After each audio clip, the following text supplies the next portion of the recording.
Está entrando no ar Ânima Podcast, o podcast mais católico desse Brasil. Eu sou Kênia, estou aqui com...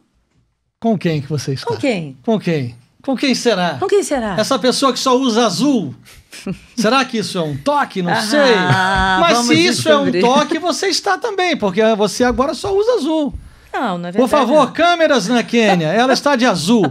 Desde quando o Bertaldinho se apropriou da cor azul e disse: Bertaldinho sempre azul, Kênia agora só usa azul. Então Nossa Senhora também está com toque? Porque ela está aqui com manta azul? Não, ela então não tem pronto, toque. então não inventa. Poxa vida. Gente, já perceberam que pelo assunto toque, né? A gente vai ter um papo muito legal hoje falando sobre isso. Toque religioso, isso existe? E para conversar com a gente convidou Diego Costa. Bem-vindo, Diego. Muito obrigado, Kênia. Estão me ouvindo direito? Tudo bem? Tá todo mundo ouvindo bem. Ótimo, esse microfone é Isso é microfone de gravar música, de cantar. Pode ser até assim, ó. Alô. Pode, fica... Vou me acabar aqui hoje, gente.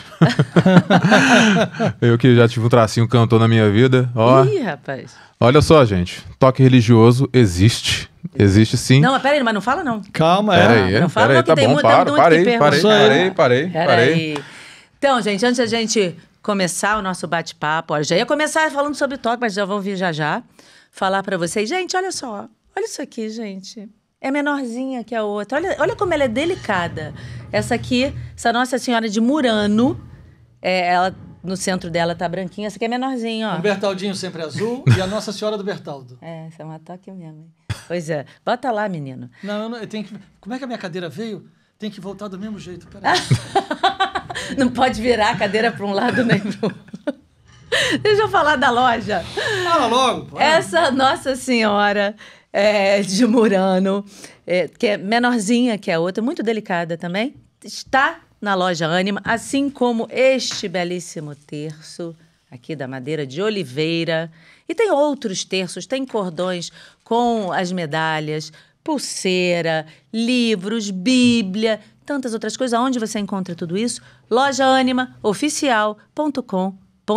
Quando a gente adquire um produto da Loja Ânima, é mais do que simplesmente um produto. A gente está levando o sagrado para dentro da nossa casa, para o nosso trabalho, para presentear quem a gente gosta, enfim. Temos também a nossa caneca, não é isso, Bertaldo? A caneca, eu estou pedindo, o pessoal tem mandado as fotos aí, viu? A gente acho que nem publicou ainda, sabia? Tem que publicar a foto de você escutando o podcast com a sua canequinha. Deixa eu segurar assim para você ver. Assistindo, escutando aqui, ó.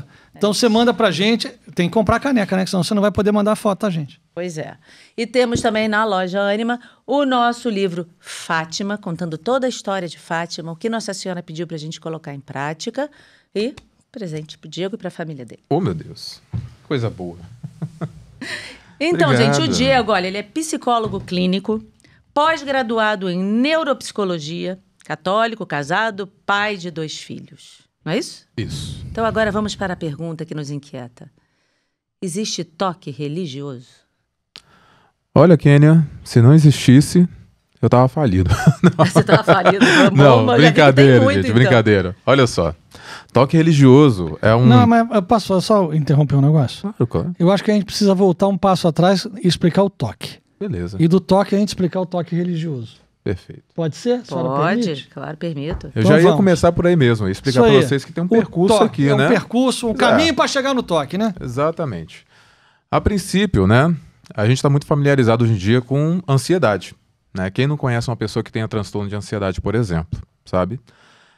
Nós temos aí os índices muito alarmantes, inclusive, principalmente depois da pandemia, né? Então, todo mundo conhece alguma pessoa que sofre de ansiedade patológica, transtorno de ansiedade, transtorno do pânico, TAG e por aí vai, né? Fobias específicas.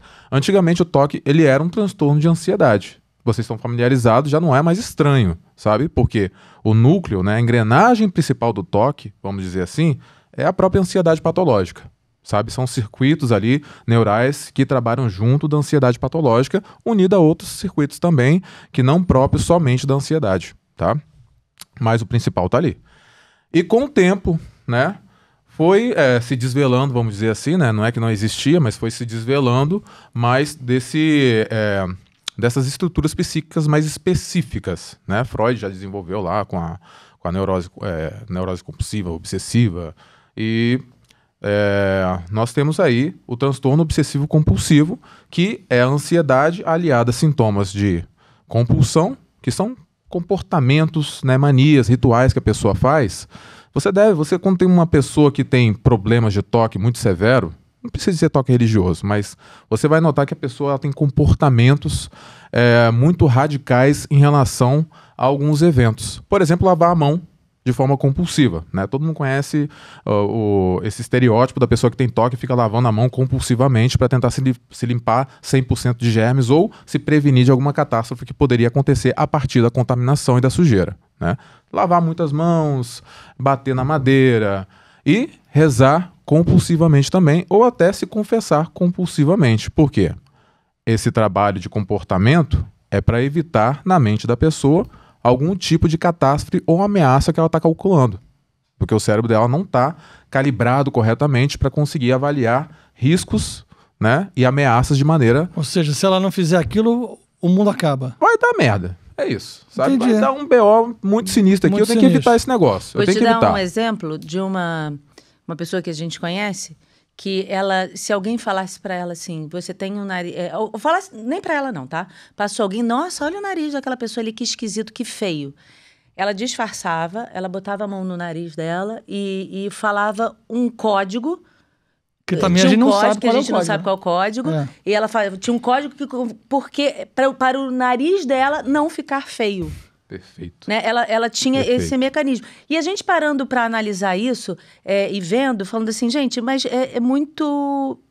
Como que falar de um nariz do outro tem o poder de deixar o meu nariz feio? A pessoa não consegue racionalizar.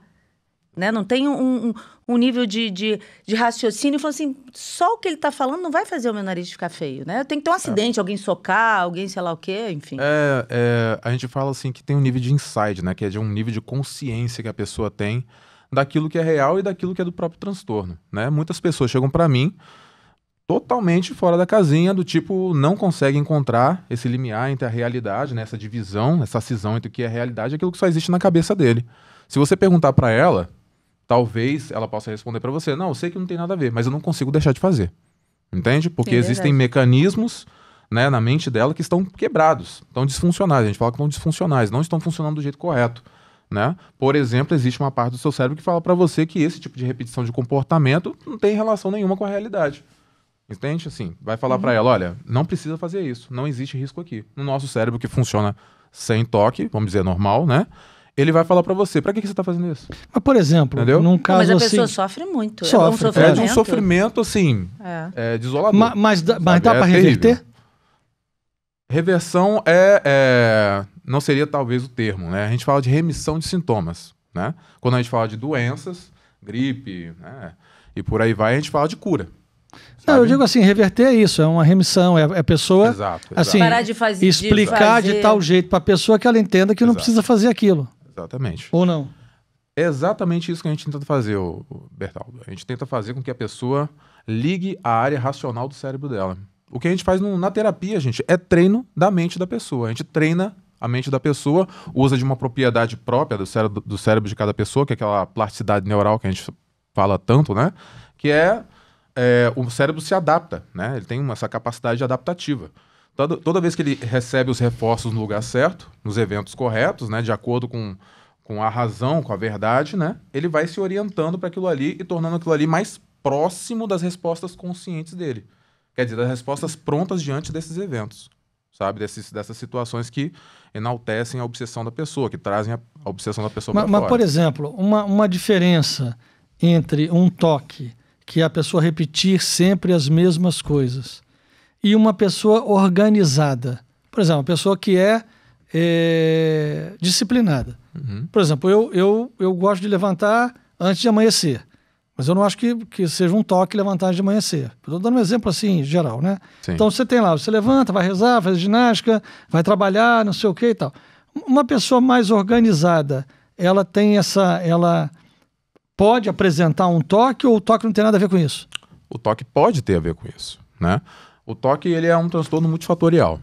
Quer dizer o quê? Ele vem de várias origens ali e vários elementos fazem parte da origem do toque, né? elementos que não vão nascer com a pessoa ou elementos de educação, que a gente fala, né? Educação adaptativa, educação quer dizer a formação desse indivíduo, da personalidade dele, da mente dele, das estruturas mentais dele básicas, sabe? Se a pessoa, por exemplo, ela cresceu numa família rigorosamente disfuncional, não estou falando de um rigor que é praticado numa educação boa, não. Estou falando de um rigor do tipo, ela tinha que fazer exatamente as coisas, ou arrumar as coisas de um padrão que a mãe queria. E nunca estava bom. Por exemplo, isso aqui é um exemplo, posso dar vários exemplos aqui. Nunca estava bom aquilo ali que ela fazia de acordo com o que a mãe pedia. E ela podia fazer perfeito. E podia estar assim, igualzinho a mãe dela faz. Mas a mãe dela ia lá, falava que estava errado e castigava ela. Pega uma criança assim. A possibilidade dessa criança desenvolver algum nível de ansiedade é muito alto. Sabe? É muito alta a possibilidade já.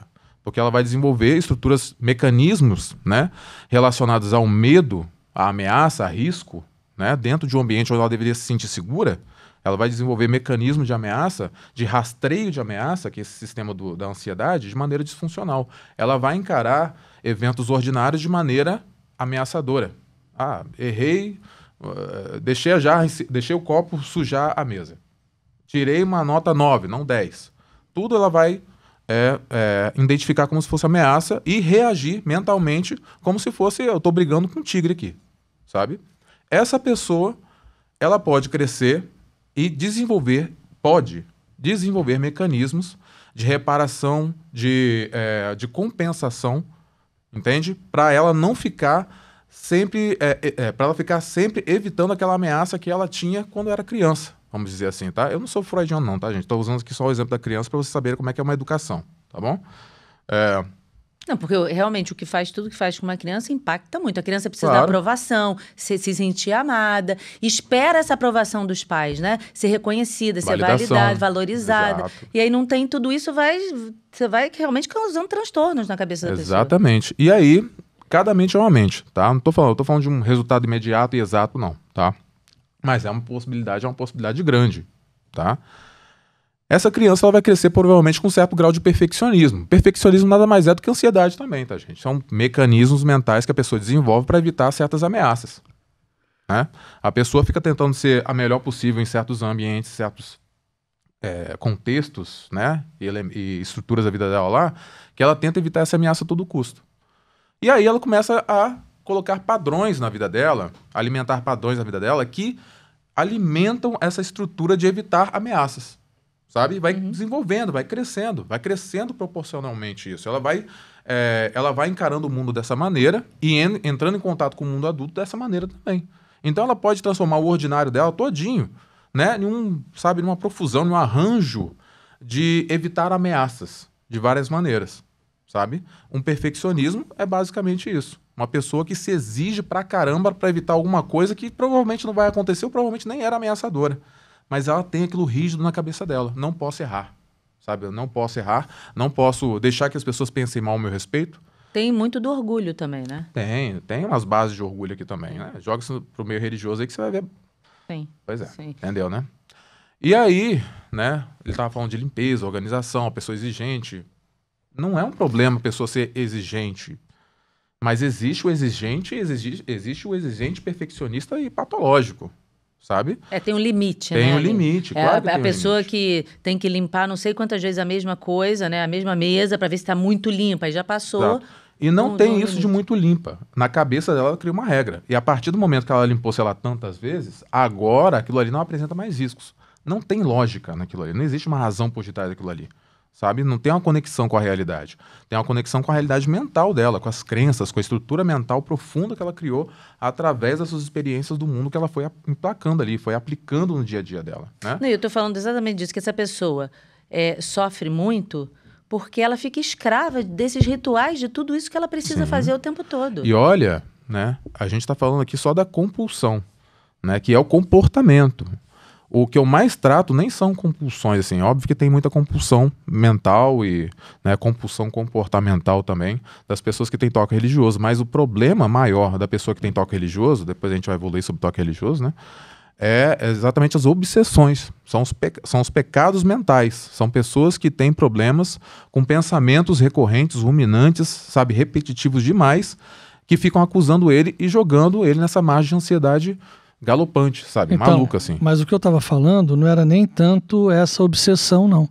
Eu estava falando apenas de uma pessoa organizada. Sim, Uma pessoa que ela não é relaxada, ela tem a vida dela normalmente, mas isso é ela... virtude. Ser organizado é virtude. Então, Tem a virtude da ordem. Tem a ordem, levantar, perfeito. Arruma a cama, não sei o quê. A ordem se estende até aí, com Isso, certeza. é disso que eu estava falando, não. Mas aí o que eu estava dizendo, tem um limite. Você arrumou a cama, você arruma uma vez a cama, você não precisa arrumar 20 vezes a cama, agora esticou, agora estica mais, entendeu? Nesse sentido. E quando que a gente entra na área patológica? Quando que nossos compêndios psiquiátricos, nosso manual vai falar pra você que esse negócio tá patológico? Quando tá prejudicando a vida, sabe? Quando tá comprometendo a vida da pessoa, esferas importantes da vida da pessoa, é o trabalho.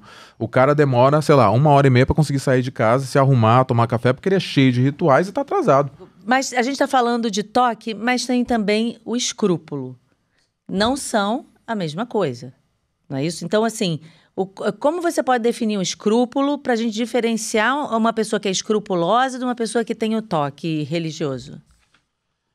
Então, essa é a pergunta cabal, eu acho, né? Porque a gente, por exemplo, eu que sou psicólogo e sou católico, né? E o meu perfil é um perfil de psicólogo católico também, né? A maioria das pessoas se confunde muito, sabe? Se confundem pra caramba. As pessoas, inclusive, indicadas pelos padres que entendem muito de escrúpulos, né? Tipo o padre Leonardo Wagner, já entrevistaram aqui, se eu não me engano, né? Sim. E a diferença, basicamente, é o tipo de prejuízo ou a maneira como você vai manobrar o cuidado dessa pessoa, sabe? Porque quando a gente está falando de toque religioso... Não, quando a gente está falando de escrupulosidade, né? Que é escrúpulos, né? Pequena pedra, não sei se vocês já viram o significado, né? Que é uma pequena pedra que a pessoa fala que incomoda um pouco, né? O significado é como se incomodasse um pouco, uma pedra pontiaguda e áspera, sabe? Que incomoda um pouco, uma pedrinha que fala, né? Com o tempo, é como se fosse na consciência da pessoa um incômodo que fica presente todos os dias, que sabe que fica ali catucando a pessoa todos os dias, né? Um problema de consciência sobre pecado, né? Uma distorção a respeito de pecado, que a pessoa consegue chegar num padre bem orientado, uma direção espiritual e, né, na direção ali a pessoa vai sendo conduzida e vai se consertando, né? Entre aspas. É mais fácil, vamos dizer assim, é menos rígido. A cognição dessas pessoas que tem só escrúpulo, que eu vou dizer assim, né? Vamos colocar assim, categoricamente, elas têm mais facilidade de serem moldadas do que pessoas que têm toque religioso. É um pouco de ansiedade que o escrúpulo tem ali, vai ter um pouco de ansiedade, mas não vai ter obsessão, por exemplo, que é um traço, que é um sintoma. Mas, por exemplo, dá um exemplo do escrúpulo. Pois é, qualquer coisa pode ser escrupulosa para a pessoa que tem escrúpulo, sabe? Eu tô aqui, por exemplo, diante da imagem aqui, eu posso ser um pouco, sei lá, soberbo, arrogante, e a pessoa encarar dessa maneira e, assim, não posso ferir o mandamento, eu não posso cometer um pecado capital, sei lá o quê, fica ali na cabeça dela rodando ali, beleza. Incomoda um pouco, uma pedrinha, incomoda um pouco, sabe? Tô com dúvida, sei lá, vou encontrar com o meu diretor espiritual na quinta-feira que vem, sabe? Beleza, daqui até lá eu faço o quê? Vou trabalhar, vou estudar, vou cuidar dos meus filhos, vou tomar banho, tenho um churrasco pra ir, vou no aniversário. Vai à missa. Vai à missa, é domingo, gente, vai na missa. Vai à missa. E chega lá, eu marquei pra tal dia, chega no dia anterior, beleza, eu vou conversar com o padre amanhã, que bom. Porque eu tava com essa dúvida. A dúvida ficou ali, sabe? Ficou ali com a pessoa consegue se lembrar, mas não ficou ali catucando a pessoa o tempo todo de uma maneira obsessiva. Sabe? Não ficou pertencendo ao dia dele. Não ficou com ele tomando café, almoçando, trabalhando, jantando, indo dormir com a pessoa. Entende? Isso aqui é um excesso já. A gente está falando de obsessão, a gente está falando de circuitos que estão já quebrados, disfuncionais na pessoa. Sabe? Então, quando a pessoa é escrupulosa, pode ser com qualquer coisa mesmo. Qualquer evento que fale para ela sobre pecado. Pecado venial, pecado grave, elementos do dia a dia que são ordinários, inclusive. Sabe? Isso vai acontecer com uma pessoa. Sim, eu recebi uma pergunta. Só um parênteses aqui. Não tem o perigo do cara ir pro outro lado, não? Achar que nada é pecado?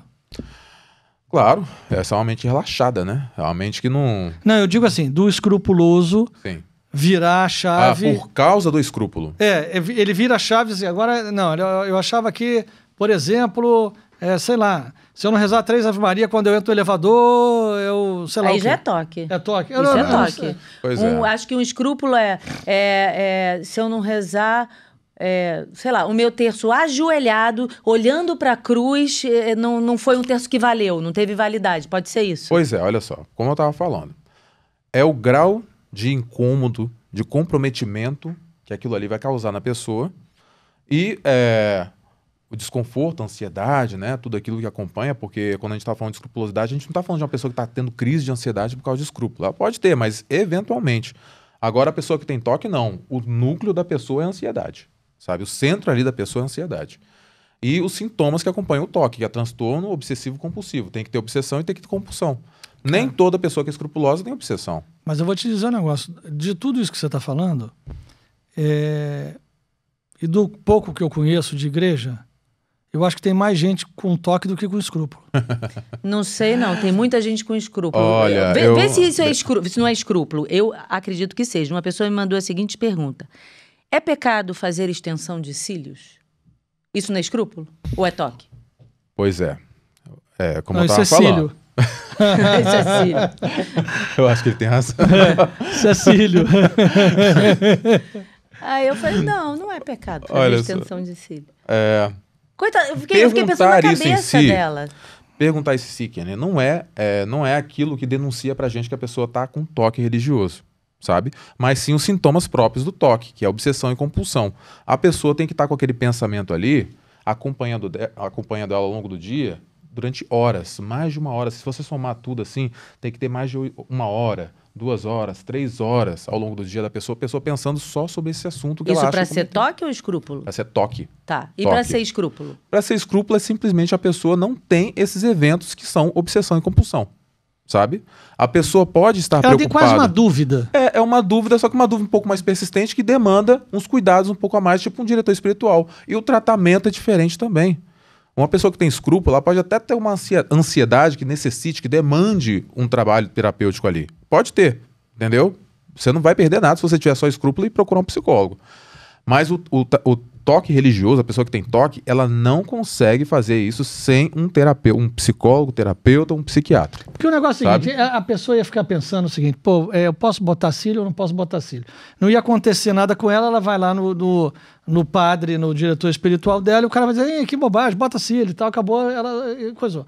Se ela ficasse pensando, boto cílio, não boto cílio, boto cílio, não boto cílio, vou botar, não vou botar, a situação tá me deixando assim, não sei. Pega esse gancho aí, pega essa pessoa do cílio aí. E aí ela tem toque do cílio. Mas, Sim. ela foi lá no padre, o padre falou, coloca esse negócio aí logo, que nem o Bertoldo falou aí. Tal. Bota esse cílio. Bota o cílio. Não. A pessoa que tá com escrúpulo, ela vai sair de lá, maravilha, coisa boa. Botar o cílio. Vai botar o cílio e tá ok. Aquela ansiedade residualzinha que ela tinha ali vai baixar. A pessoa que tem toque, não. Ela vai tirar os créditos do padre, ela vai desautorizar o padre totalmente e vai falar, mas eu acho que esse padre não é tão piedoso, sabe? É isso que ela vai fazer. Esse padre não deve ser tão piedoso, sabe? Assim, ele não entende tanto do mundo das mulheres assim, e talvez ele não tenha alcançado a minha pergunta, ou até eu não esclareci tão bem pra ele qual que era a minha pergunta. E continua remoendo. E vai continuar remoendo esse negócio. Até Por quê? voltar de novo, perguntar de novo, ele falar de novo e ela não fazer de novo. Então, Exato. essa pergunta dessa pessoa para mim foi o que eu percebi, né? Que muitas vezes eu recebo perguntas assim, Sim. que são perguntas, sei lá, eu posso cortar meu cabelo curto, isso é pecado, sabe? Umas coisas que eu falo, mas por que seria pecado? Eu mesmo fico pensando, por que essa pessoa está com a dúvida se colocar cílio é pecado? Aí eu falei, pela vaidade? Será que a pessoa está com medo da vaidade? Está com medo de que... Eu fico tentando entender o que passou na cabeça daquela pessoa. Pode ser que tenha uma coisa aí, cara. Pode ser. O quê? Se for um homem perguntando se pode botar cílio. Não, mas foi uma mulher. Aí é pecado. Entendeu? Imagina, eu pergunto pra você, eu posso botar cílio? Mas não foi o homem. Aí pode ter um elemento, você não tá levando... Advogado pensa em tudo, tá? Advogado pensa em absolutamente tudo. Agora, você falou que o toque é um transtorno obsessivo compulsivo. Eu tenho toque, eu tenho que confessar a você. Quando você pensa na pessoa o dia todo, e você lembra da pessoa o dia todo, e você quer estar ali com aquela pessoa o dia todo... Isso é obsessão. Eu tenho obsessão. Eu tenho obsessão. Isso é obsessão. Aí eu tô dormindo, eu penso na pessoa, Sim. Aí eu tô rezando na missa, me vem a pessoa na cabeça, eu preciso do psicólogo, cara. É tá aí um na sua frente. Tô precisando de um psicólogo. Ou é paixão, eu né? fico Paixão pensando, faz isso também. Faz isso, faz, né? Paixão... então pode ser outra coisa. Pois é, pode ser. Então tá bom. Os dois você trata. Os dois a gente trata, então... Figura.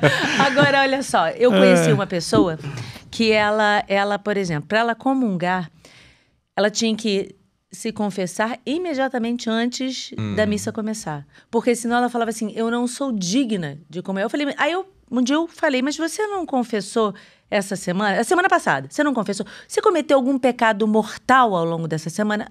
Não. Então, os pecados veniais, no ato penitencial, você fica perdoado deles. Você não precisa... Ela falou assim, mas eu não sou digna. Eu não sou uma pessoa digna de receber a comunhão. Eu falei, mas ninguém é. Ninguém é digno de receber a comunhão.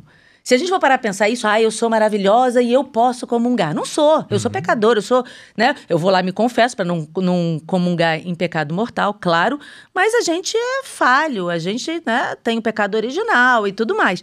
Então, essa pessoa tem, acho que um escrúpulo muito grande. Sim. Não é isso? Mas provavelmente a gente está falando de toque aqui. É muito provável, tá? Se ela tem uma resistência muito grande, se ela apresenta isso há muito tempo, se ela está vivendo a realidade, vendo que as pessoas não são assim e ela não se adapta à realidade, do tipo, tem alguma coisa errada comigo, eu acho que eu vou procurar um especialista aí, eu vou procurar o padre de uma direção espiritual aí para me orientar direito, porque isso aqui parece excessivo.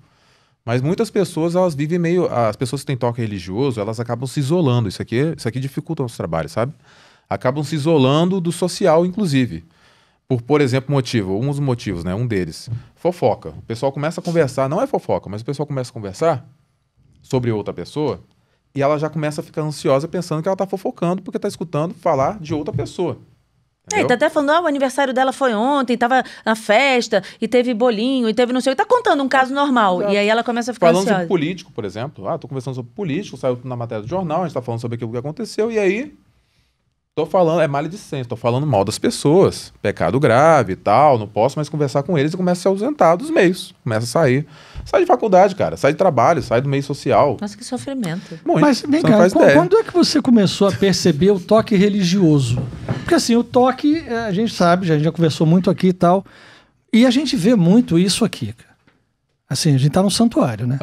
Então, sim. Você vê, a gente inclusive já sofreu algumas consequências disso aqui, que não foram fáceis.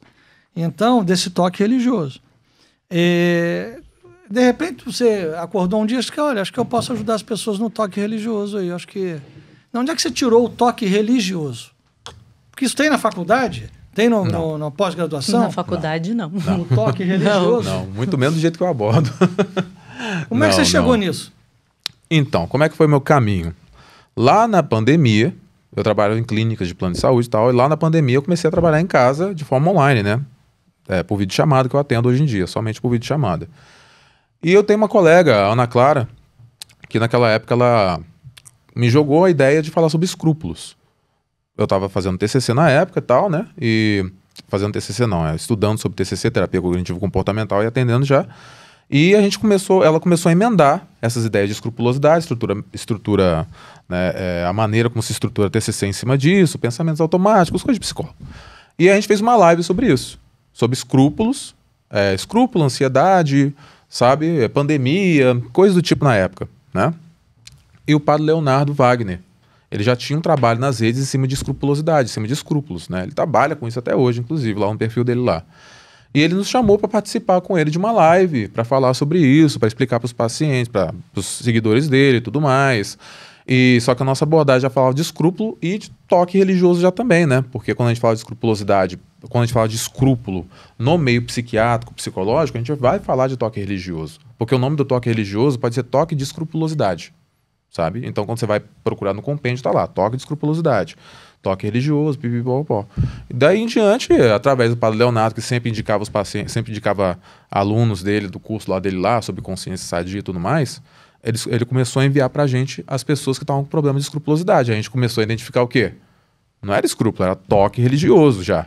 Então, como é que a gente consegue ajudar mais pessoas? Porque a pessoa pode estar vendo a gente e falar assim, beleza, mas como é que toque religioso é esse?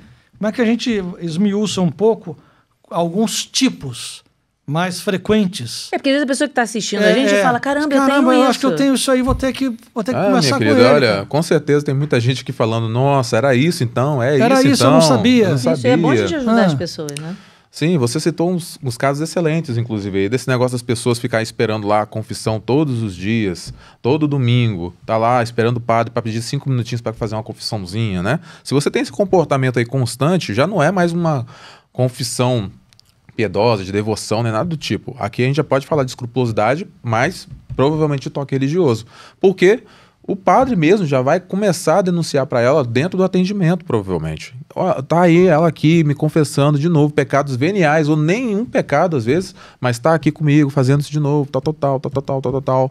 E o padre deve orientar ela. Só que a pessoa que tem toque, ela é resistente, ela tem cognições rígidas demais, sabe? O cérebro dela não está preparado para plasticidade, não está preparado para esse conjunto de habilidades mentais que vão fazer com que ela se retire das obsessões e das compulsões. Ou seja, ela vai rechaçar essa fala do padre. Total, né? Não vai falar, não, o padre não quer me atender, o padre está sem tempo, ou o padre já cansou de mim, não gosta mais de mim. Vai botar alguma desculpa para continuar com aquele processo, não é isso? Exato, total. Ela sempre vai arranjar um pretexto. Aliás, a pessoa que tem toque religioso, elas dizem que tem problema de memória, porque elas esquecem tudo que a gente orienta a elas. Tudo que o padre fala para uma pessoa que tem toque religioso vai ser ignorado veementemente, praticamente. Dependendo da rigidez, da radicalidade. Maldição seletiva, né? Exato. Mas é isso que acontece.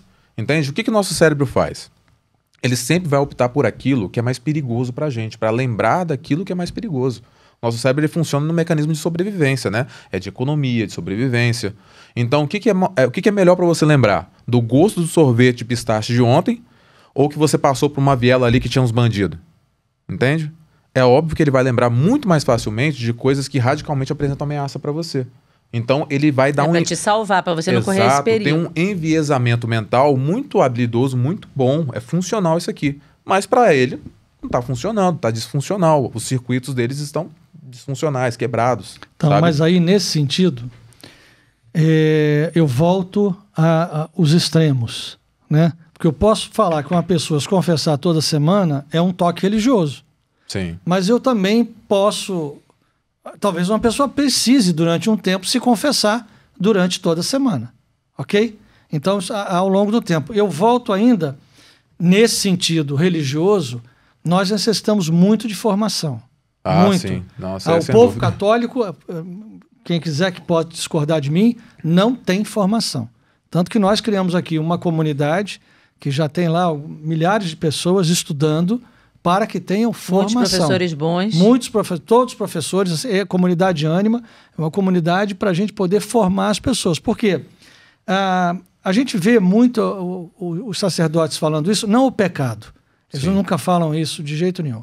Mas nos falam assim, às vezes as confissões, elas demoram muito porque elas não têm objetividade do pecado. Sim. A pessoa ou ela quer uma direção espiritual que não é ali, naquele momento, né? Porque não dá.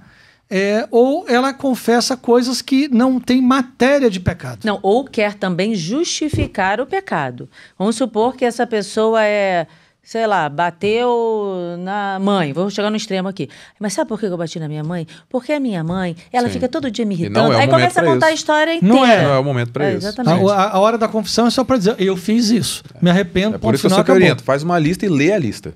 Sabe? Faz a lista, lê a lista, não vai ter erro. Entendeu? Inclusive erro na hora de lembrar, que muita gente vai para lá só na memória, chega lá e acaba esquecendo se for um escrupuloso, sai de baixo. Se ele esquecer um pecado durante uma confissão, ele acha que todas as confissões dele foram inválidas. É por aí que ele vai pensar, sabe? Isso é uma verdade. Não, mas o pecado esquecido, quando você recebe a absolvição, é perdoado. Exato. Se você esquecer um pecado que estava listado, por exemplo, né, ele vai ser perdoado. Só que assim, você tem um compromisso de confessar ele na próxima, sabe? Então você tá tranquilo ali. Só que uma pessoa que tem escrúpulos, ela não vai encarar desse jeito. Uma pessoa, principalmente, que tem toque religioso. Tem uma rigidez muito grande, né? A gente fala de rigidez, se aproxima inclusive do autismo. Boa parte das pessoas que têm toque religioso, boa parte não, minto, desculpa, não é boa parte. Parte das pessoas que têm toque religioso, você vai ver traços autistas nele. Não todo mundo, pelo amor de Deus, tira todo mundo daqui, tá? Não é todo mundo não, mas muita gente tem essa rigidez mental. O autismo, ele aproxima muitas pessoas da inflexibilidade cognitiva, né? Dessa rigidez, né? Dessas conexões que falam de rigidez mental, de rigidez cognitiva. E aqui é fácil para se desenvolver toque, sabe? Nossa, eu já cansei de ver diagnóstico de pessoas na minha terapia, né? Lá comigo na clínica, eu cansei de pedir diagnóstico já de autismo. Não, você pode ir lá procurar, eu dou certeza. Eu não errei até agora, inclusive, sabe? Eu dou certeza. Vai lá fazer sua bateria de testes lá de autismo lá que vai dar alguma coisa. E a rigidez, ela acompanha, ela deixa a pessoa prontinha para um toque religioso. É bom a pessoa descobrir o que tem, porque isso, né? Ela fala, caramba, eu tenho pelo menos eu sei o que eu tenho, por que caminho eu posso conduzir o que eu tenho para sair desse sofrimento. Porque realmente eu fico preocupada com essas pessoas, porque elas devem sofrer muito. Então, Kenny, eu falo sempre que diagnóstico é sempre uma coisa boa. Sim. Diagnóstico é excelente. A pessoa que chega para mim no primeiro encontro, a primeira coisa que eu falo com ela é, nós vamos aqui captar aqui seus sintomas aqui, e sabendo que é isso, você comemora, porque, sinceramente, você tem um tratamento. Você tem um remédio para isso, tem um tratamento para isso. Um negócio que fez você sofrer, perder tanta coisa na sua vida, você tem como tratar esse negócio. Entendeu? Então, assim, é muito bom. Eu já vi pessoas falando assim, caramba, então é isso que eu tinha, que eu sempre tive a vida inteira, eu sou isso. Aí se encaixa naquilo e fala, dá um alívio para a pessoa. Né? Porque a pessoa, eu não sou então maluco, eu sou uma pessoa muito perturbada. Não é isso. Eu tenho isso tem um nome, isso tem um tratamento. Sim. E não é excesso. Hoje em dia você tende muito para os excessos também. O pessoal vai correndo atrás de diagnóstico para justificar muita coisa também, que acontece, né, Beto? Acontece, né, Kênia? Mas no toque religioso é muito evidente. Sabe? É muito evidente. Então, mas vamos dar outros exemplos. O que mais as pessoas de toque religioso fazem? Vamos lá. Rezar demais é genérico até falar para você. Eles vão rezar demais. Eu tenho pacientes meus que tinham 3 horas diárias. Eles trabalhavam, estudavam e tinha 3 horas para dispor para a vida de oração. Eu não tenho 3 horas nem se eu cair de cama, sabe? 3 horas lá a pessoa pega 1 hora de manhã, tira 1 hora da tarde e tira 1 hora da parte da noite lá. Seria bom se a pessoa não tivesse uma rotina tão estafante, tão comprida assim. Se a pessoa só estuda, show, por que ela não vai fazer tudo isso? Pode fazer. Mas a pessoa não tinha onde encaixar isso. E era uma obrigação. Era uma obrigação. Se não fizesse isso, nossa, era a confissão certa. E toda semana. E mais de uma vez por semana, inclusive. Outras coisas. Estou lá, pegando meu terçozinho lá, 1 bolinha, 2 bolinhas, 3 bolinhas, 4 bolinhas. Peraí, não. Pulei 1 bolinha sem meditar. Volto o terço inteiro, porque o terço não tá válido. Não valeu. Volto o terço inteiro, creio em Deus Pai Todo-Poderoso. Pra gente, conseguir... eu que sou sanguínea, que às vezes pulo bolinha pra lá e pra cá, eu tava meu filho, ferrada. eu sou TDAH, meu querido. Se eu consigo pegar um terço do texto, se eu consigo captar um texto de meditação do texto no final, eu tô bem. Porque no final você tá pensando em outra coisa. Não, se eu tenho muito tempo, eu volto um pouquinho. Eu volto, claro, eu volto meditar direitinho, eu gosto e tal. Mas se eu tô sem tempo, eu tenho lá 40 minutos pra fazer um texto, 30 minutos pra fazer um texto, eu vou fazer do jeito que eu consigo fazer e ó... Tá ótimo. Não, mas eu volto se eu me perdi no mistério, eu volto no mistério, eu não volto no terço todo, entendeu? Pra mim o texto tá válido. Mas você consegue. Perdi foi ali, naquele mistério. Você consegue, minha querida, você consegue fazer esse trabalho de avaliação de circunstâncias. Sim, sim. Não, eu tava explicando, porque eu falei assim, né? Se eu pular, não consegue, se eu não pular. A pessoa não consegue, é robótico. Ela tem que voltar tudo, ela tem que voltar, mesmo que fosse só essas 10. Qual que é o problema? Não é voltar as 10 Ave Marias, Kênia. Não é voltar aquela dezena. O problema é, se eu não voltar, vai acontecer o quê? Entende? Porque pra você, se você voltar, você fica minimamente incomodado ali. Poxa, poderia ter rezado melhor. Mas você não fica tomando aquilo ali como se fosse pecado grave. Não. Tem que confessar. Ninguém vai explodir uma bomba atômica porque eu não rezei aquilo ali. Mas a pessoa que tem toque é outros 500. Ela vai ficar em pânico. Ela tem que fazer aquilo ali, ela tem que voltar. Isso aqui é um ato que a gente pode colocar. Ritual. É um ritual. Ela vai fazer esse ritual aqui de tipo, novo. Por exemplo, gente que alívio. tem que lavar a louça toda, que senão não vai dormir. Por aí. Mas vai depender do tipo de ansiedade que vai aparecer se ela não lavar a louça, sabe? Pois é, se é só uma pessoa organizada, no dia seguinte eu quero levantar e ver minha pia arrumada, ok. Agora se é uma pessoa, se eu não lavar a louça toda, sei lá, meu filho vai ficar doente, não tem uma ligação. Tem essas ligações aí, isso aí a gente chama de pensamento mágico, né? Um link mágico. A gente fala que a pessoa faz conexões causais que não existem, sabe? Não tem causa e efeito aqui. Tem que desvirar o chinelo porque senão a mãe morre. Não tem aquela velha história? Tem. Entendeu? É uma conexão que não tem nada a ver uma coisa com a outra. Mas na cabeça da pessoa isso tem todo sentido. Não pode enrolar a roupa que o bebê vai sentir cólica. Essas coisas aí todas, sabe? Muitas coisas parecidas com essa. Se você falar isso pra pessoa, por exemplo, você faz isso por causa de como é que se fala? Como é que é o nome disso? Superstição? Superstição, né? Se você falar isso para uma pessoa que faz isso a vida inteira por causa de uma cultura, por exemplo... É supersticiosa. Se a pessoa tiver toque, ela vai começar a achar que foi pecado mortal. Pronto. Ela vai pro confessionário. Entendeu? Ela trabalha assim, a todo vapor, em qualquer momento, ela pode achar um pecado mortal com coisas ordinárias, com coisas totalmente que você deixa passar batido, entendeu? Vai depender do grau de ansiedade que é manifestado a partir do momento que a pessoa... Só deixando uma coisa muito clara para a turma aqui, que a pessoa vai achar que é pecado mortal algo que não está escrito como pecado mortal, tá, gente? Ou seja, nós não estamos falando aqui para aliviar um pecado mortal que é pecado mortal. Cometer um adultério é um pecado mortal. Acabou. Sim. Não é isso que nós estamos falando. Nós estamos falando de quem cria um pecado mortal que não é nem pecado às vezes.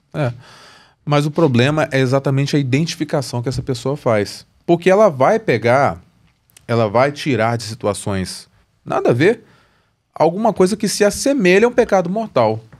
Sabe? Por exemplo, sei lá, o 6º mandamento, por exemplo, lá, que é o mais comum, que fala de impureza, fala de... Pecar contra a castidade. Não pecar contra a castidade. Contra a castidade. O que a pessoa vai começar a identificar? Tudo a respeito do tema, tudo aquilo que contextualiza contra a castidade, né, que pode ser, sei lá, eu vi uma pessoa bonita.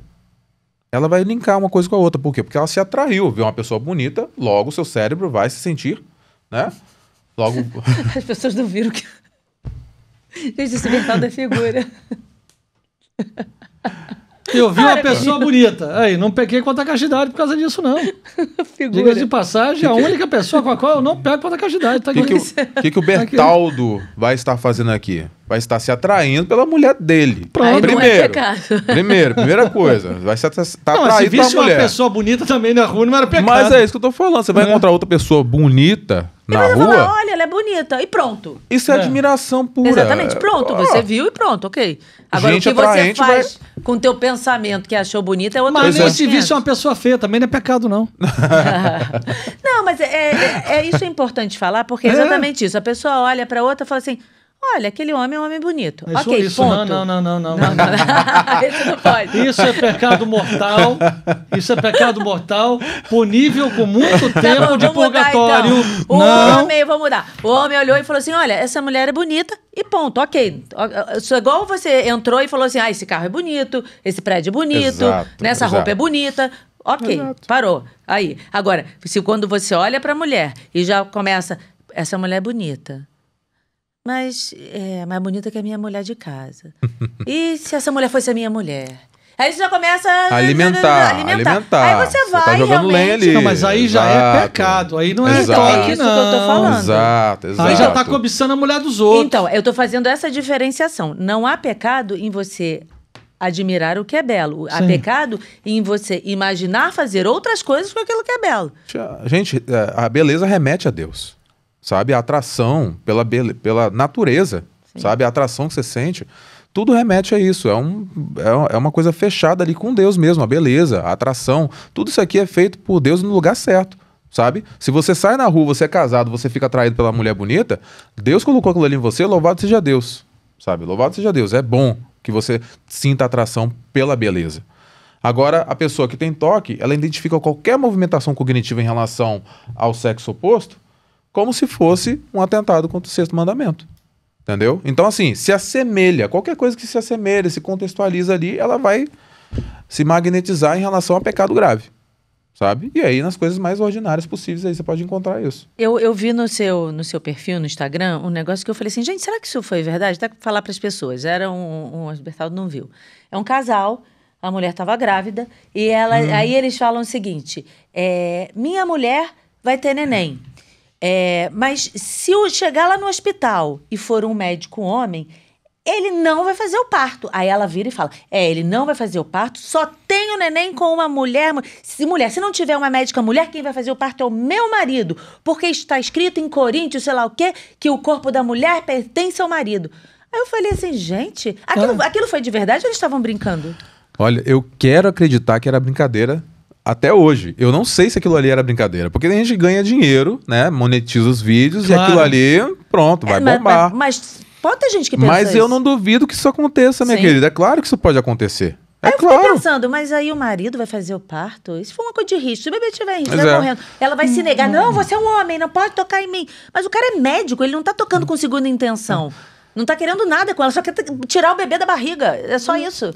Aí eu falei, gente, isso não é sério. A falta de interpretação, cara, a letra fria da lei, sabe, o farisaísmo de algumas mentes, assim, né, deixa tudo muito escancarado, muito crítico, sabe, eleva um nível patológico na cabeça da pessoa. Então, Mas olha só, isso daí é exatamente isso que você está falando. Por exemplo, se eu pegar um objeto pérfuro cortante e passar no seu pescoço, eu cometo um crime? Depende, né? Depende. Depende do quê? Da excludente de ilicitude. Então, significa dizer que se eu sou um bandido e corto sua garganta, eu cometi um crime. Sim. Se eu sou um médico e abro um pedacinho daqui para fazer uma plástica ou para tirar um tumor, Sim. é óbvio que não. É a mesma coisa. É assim, médico homem, médico mulher, é médico. Vai chegar no hospital, agora não, olha só pode pegar em mim, eu sou homem, então só pode fazer exame em mim se for um homem. Estou lascado. Não, isso não existe na vida, né? Fila de homem, fila de mulher em hospital. Sim. Já não tem nem hospital, enquanto mais fila de homem e de mulher. Gente, não, aí imagina o sofrimento. Eu volto a dizer, do sofrimento dessas pessoas, com essa Olha, rigidez toda. tem gente que acaba internada, sabe? Tem que se internar porque o toque ele pode chegar ao delírio, né? Eu tenho pacientes meus que já foram internados porque deliravam ali, os sintomas dele elevaram até um grau crítico, mas muito por causa de desinformação. Muitas pessoas não sabem que é toque religioso ainda, né? Porque, vamos lá, se você está no meio de uma família que não é nada religiosa, você é o único religioso, ou crente ou católico, por exemplo, a quem que ele vai recorrer se ele começar a desenvolver um transtorno desse? Sabe? Pessoas novas, não vai isso ter é com muito... quem falar. Não vai ter com quem falar, não vai ter quem identificar. Essa pessoa costuma se isolar também. Eu tenho muitos pacientes que se isolaram. Ela vai surtar em algum momento, aquilo ali dá esse BO sinistro, sabe? Que a pessoa acaba sendo internada mesmo. Aí fica ali alguns dias, administra remédio, aí recebe a orientação. Você tem toque religioso, isso aqui é sintoma, tem um tratamento devido para isso, mas a pessoa nunca procurou. A pessoa nunca soube, ela sempre validou tudo que acontecia na cabeça dela. E por que ela, se é que tem uma explicação, né? Por que ela caminhou para o lado do toque religioso e não para o lado do toque normal, comum, que todo mundo tem? Sei lá. Tipo de limpeza, que você Tipo está de querendo dizer? limpeza, É porque vai depender, vamos lá, vai depender das crenças da pessoa. Aqui eu falo de crenças nucleares, vou falar também de crenças religiosas, né? A pessoa tendo religião não, inclusive. Qual que é a pior coisa que poderia acontecer com você, Bertol? Morrer e não ir pro céu. Exato. A pessoa sempre vai mirar naquilo que é a catastrofização dela. A gente chama de catastrofização, né? Quer dizer, a partir daquele evento ali, eu penso a pior coisa que poderia acontecer e o meu manejo com os pensamentos é totalmente baseado nesse medo, nessa engrenagem. Agora sim, você tem medo de perder a alma, de perder a salvação, de ir para o inferno. Para que você vai se incomodar, sei lá, de lavar as mãos? Só se isso aqui tivesse algum sentido religioso para você. Se eu lavar as mãos, olha só o link. Se eu não lavar as mãos, eu vou estar contaminando a mim, vou contaminar outra pessoa e vou matar outra pessoa com a contaminação da minha mão. Vai ser toque religioso ainda assim. Só que abraçou um ritual de toque de limpeza. Assim como tem toque de relacionamento dentro do toque religioso, vamos dizer assim, sabe? A pessoa tá lá namorando há, sei lá, 3 anos, tá planejando o casamento dela lá e começa a brotar na cabeça dela dúvida de vocação. A pessoa tem toque. Começa a vir na cabeça dela o quê? Que ela deveria abrir mão de tudo aquilo ali para servir a Deus o resto da vida dela. E aí o que vai acontecer com a cabeça da pessoa? Será que eu amo ela? Será que ela sente isso por mim? Será que esse amor por ela é verdadeiro? Será que eu me sacrificaria por ela? Porque ter a dúvida é normal, todo mundo tem em algum determinado momento da vida. Mas... Eu vou ser freira, vou ter uma família, vou ser padre, Deus me fez para quê? Qual é a minha vocação? Até aí tudo bem, né? Sim. O problema... Não é um problema você vivenciar a sua vocação, a dúvida sobre vocação. O problema é o quanto isso toma conta da sua vida e o quanto de ansiedade isso gera. Entendeu? É sempre isso, é sempre o manejo que você vai ter com essa pessoa e o quanto isso está incapacitando ela. Até porque o resultado disso tem que ser uma pessoa liberta. Por exemplo, a minha vocação é o matrimônio. E nunca mais na minha vida, se é que algum dia passou perto, se a minha vocação não fosse o matrimônio, isso nunca voltou. É a mesma coisa, minha vocação é ser sacerdote. Então... Cara, olha só, não tenho mulher mais e tal, entrei pro seminário, vou ser padre e nunca mais na minha vida voltou, já assim, olha, devia ter casado, o que eu tô fazendo aqui e tal. Assim, tem que produzir uma pessoa livre. Sim. Essa escolha, ela tem que ser livre. Feliz com o que escolheu. E tem que se produzir uma pessoa livre. Sim. Porque senão fica sempre um escravo para trás, né? Olhando, eu devia ter sido padre. Meu Deus, cadê? Mas, Kenny, você entende que felicidade não é o crivo maior? Você encontrar sua vocação, você não encontra sua vocação para ser feliz. Você encontra sua vocação para seguir aquilo que é orientado para a igreja. Você tem que amar a Deus. A sua vocação primeira é essa. Sim, não para ser feliz, mas quando você encontra a sua vocação, você é feliz. Sim, é isso que eu tô falando. Mas a pessoa que ela tá colocando dúvida na vocação dela agora, né? Ela tá achando que se ela errar, ela vai ser infeliz. Entende? É como se a vocação levasse ela ou para felicidade ou para infelicidade. Não é como ela vive a vocação, mas sim um sentimento. Entende? Entendi. É uma distorção. Ela acha que vai ter uma resposta perfeita para ela, é um ou é outro, e essa resposta perfeita vai fazer com que ela seja feliz. E a outra resposta é antagônica, é totalmente contrário, vai ser infeliz na outra. Eu tô falando de outra forma, eu tô falando de uma consequência de uma vocação. Eu envolvi só essa questão das emoções porque é muito comum nesse meio. Entendi. Sabe? As pessoas dependem muito, a distorção em cima das emoções assim é muito, muito comum aqui. Sabe? No meio católico é terrível isso. Eles acham realmente que existe uma resposta inclinada à perfeita resposta vocacional.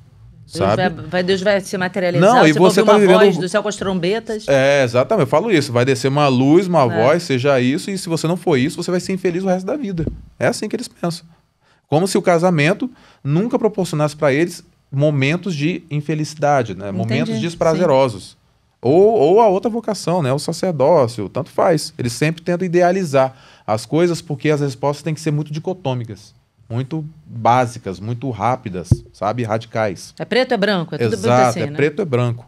Né? Aí o negócio... cinza não existe. Não existe zona cinzenta para toque, para pessoa que tem toque. E qual foi, assim, a situação mais inusitada do toque religioso que você já viu? Nossa, essa é sempre uma pergunta difícil, porque tem tanto. Tá, mas tu me dá uns 3 Olha, aí, então. possessões, por exemplo. Hã? Possessões. Tem muita gente que acredita que tá fazendo pacto com o diabo ou tá possuído pelo diabo de forma comum nesse meio. Aí fez exorcismo, não aconteceu nada. Porque tem vozes na cabeça dela falando alguma coisa. Eu não estou falando de vozes reais, mas sim aquilo que ele acha que é a voz de Deus falando na voz de Deus, não. A voz do demônio, né, do encardido lá falando na cabeça dela. Eu tô aqui, vocês me deram aqui esse termo de uso de imagem.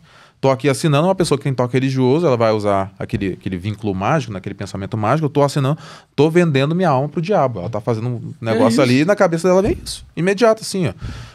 Várias outras conexões totalmente, sabe, totalmente fora da casinha. Isso acontece muito. É uma coisa meio de esquizofrenia?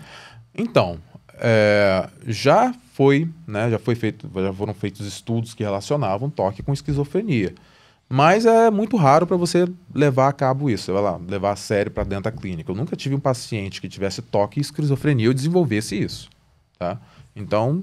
Da mesma forma que no autismo você tem os níveis de autismo, será que não existem... Agora estou inventando aqui, legal, tá? Porque eu já não vejo isso há muito tempo, de forma acadêmica.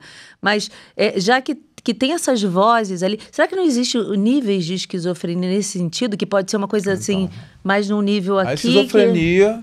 Assim como todos os transtornos... Porque a pessoa ouve, né, também, sim, e tem toda uma... A esquizofrenia, assim como outros transtornos, eles têm, né, relacionados ali os sintomas, né? Para você ter esquizofrenia, você tem que ter o delírio, a alucinação, você tem que ter o quadro de depressão, pipipopó. Você vai ter que ter aquilo ali.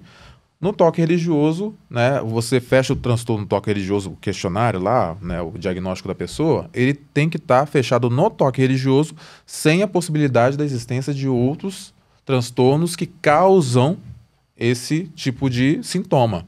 Então a gente sempre tem que eliminar essas possibilidades. A gente vai ver na trajetória do desenvolvimento da doença da pessoa se não tem traço de esquizofrenia lá, tá? Mas nem toda pessoa que tem alucinação vai ter exatamente, delírio vai ter exatamente esquizofrenia, tá? Pode ser bipolar, por exemplo. O bipolar tem delírio, por exemplo, entendeu?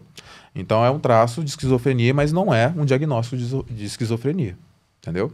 Agora, até a pessoa também pode ser bipolar com toque também, né? Pode sim. A bipolaridade é um dos transtornos mais complexos que a gente tem nesse meio, sabe? Ela se camufla de várias coisas. De esquizofrenia, de borderline, de depressão, obviamente, de ansiedade patológica, de transtorno, sabe? Vai ter ali sintomas diversos incluídos em outros transtornos como, sei lá, tricotilomania, por exemplo, que é a mania de tirar cabelo, entendeu? Então, assim, por isso que realmente você recorrer ao compêndio psiquiátrico lá para você se orientar, entendeu? E é isso que acontece no toque também. A gente tem que ir lá fechar de acordo ali. Porque não é sempre que eu vou fechar só um diagnóstico de toque com a pessoa. Vai ter outros transtornos ali às vezes. O TEA, por exemplo, né, o transtorno de espectro autista, eu sempre mando para vai fazer seu teste lá, porque isso aqui tá parecendo muito um transtorno de espectro autista com também o toque. Entendeu? Agora, você falou que você tem muitos exemplos. Dá outro. Vamos lá. Outros exemplos. Teve esse exemplo da pessoa. Eu tô com uma paciente agora, inclusive, que ela acha que realmente tem o diabo na cabeça dela, né? Outro exemplo deixa eu ver. A pessoa que abriu mão do pão durante 2 anos para conseguir uma graça lá. Só que ela esqueceu que a gente católico é muito familiar com pão. E aí? Qual que é a nossa proximidade com pão? Eucaristia. Católico? Eucaristia. Mas a Eucaristia, ela não pode abrir mão da Eucaristia 2 anos. Mas é isso que eu tô falando. Essa foi a pegadinha que ela fez para si. Não, mas aí ela pode botar o pão que faz cachorro-quente, pão que passa manteiga. Mas você tá avaliando bem as circunstâncias. Entendi. Ela tem toque, Claro, ela tem rigidez cognitiva. Aí ela não comunga. O que ela teve que fazer?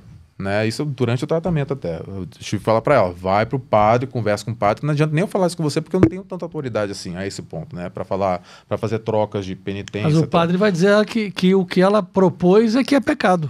É absurdo, sabe? É difícil. Como é que eu vou abrir mão da Eucaristia? Mas ela abriu mão do pão ou da Eucaristia? Qual foi a promessa que ela fez? Pão e tudo aquilo que pareça com pão. Entendeu? Tudo aquilo que se parece com pão, que mas tem eu não formato posso fazer ou isso. ingredientes. Não, tudo bem, mas ela tem que dizer o seguinte, mas a Eucaristia, quando a transubstanciação, já é a carne de Cristo, não é mais pão, fica tranquilo. Eu falei isso pra ela, mas acontece que ela estava no início, primeiro que ela estava no início do tratamento, estava explicando para ela as coisas, né?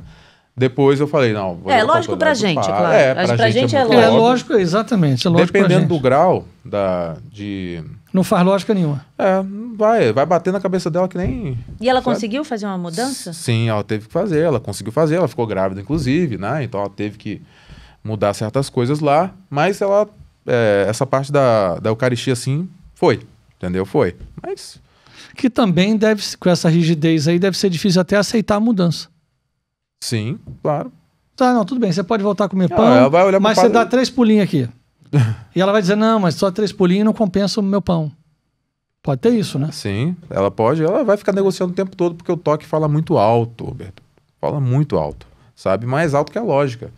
E o que a gente faz na terapia é fazer exercícios de razão, primeiro, né? Na psicoeducação lá, na reestruturação, a gente vai mexendo nessas estruturas defeituosas que ela tem, né, mentais, para depois começar a fazer exercícios que sejam que ela comece a ignorar os pensamentos, não mais responder, sabe? Porque essa diferença, por exemplo, entre a pessoa que tem toque e a pessoa que tem escrúpulo. A pessoa que tem escrúpulo, você maneja lá o tratamento para a pessoa conseguir responder as dúvidas dela e endireitar naquela estrutura ali. A pessoa que tem toque não é assim. A pessoa que tem toque, a gente ensina a pessoa exercícios para ela conseguir ignorar os pensamentos quando aparecem. E aqui é exercício. E elas conseguem? Conseguem. O tratamento é muito eficiente. Mas aí é uma coisa... É um tratamento bem comportamental. Cognitivo comportamental. Exatamente. Para a pessoa conseguir fazer exercícios que ela vai colocar em prática e vai conseguir aí sim não dar bola para aquilo, vamos dizer, né? Exato. Passar por cima daquilo. O escopo principal, na estrutura principal ali do tratamento que envolve o toque é o que a gente chama de EPR, que é Exposição e Prevenção de Resposta. Tratamento, exposição e prevenção de respostas. Que vai fazendo com que o cérebro da pessoa se habitue, crie tolerância a um elemento ansiogênico, a um evento ansiogênico, né? Algum evento do dia a dia dela lá, que sendo exposta àquilo ali, o pensamento vem, só que ela não faz uma compulsão. Porque como é que funciona o toque? A pessoa tem um pensamento obsessivo, que é um pensamento ansioso, que gera ansiedade, né? Tipo, estou em pecado grave, estou em dúvida de pecado grave, acho que peguei gravemente, tá? Ela, para abrandar ou neutralizar essa ansiedade, ela vai fazer algum comportamento. Sei lá, fazer uma oração mental, por exemplo. Vou fazer uns 3 Ave Marias aqui na minha cabeça para ver se essa ansiedade gerada pelo pensamento baixa. Ou senão eu vou me confessar, para me sentir alívio. Ela vai lá, tem um pensamento, sente ansiedade, faz um comportamento, sente alívio, e esse alívio a gente chama de disfuncional. É um alívio imediato, um alívio disfuncional, é um alívio que faz com que ela se feche nesse ciclo. Por quê? Porque a partir do momento que ela identifica aquele medo da obsessão, aquele evento da obsessão, como se fosse uma coisa real, né?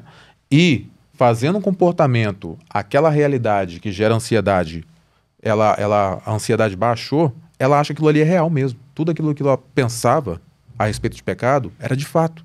Porque o medo foi embora assim que eu confessei. É um vínculo totalmente, entendeu? Pior é que acaba reforçando.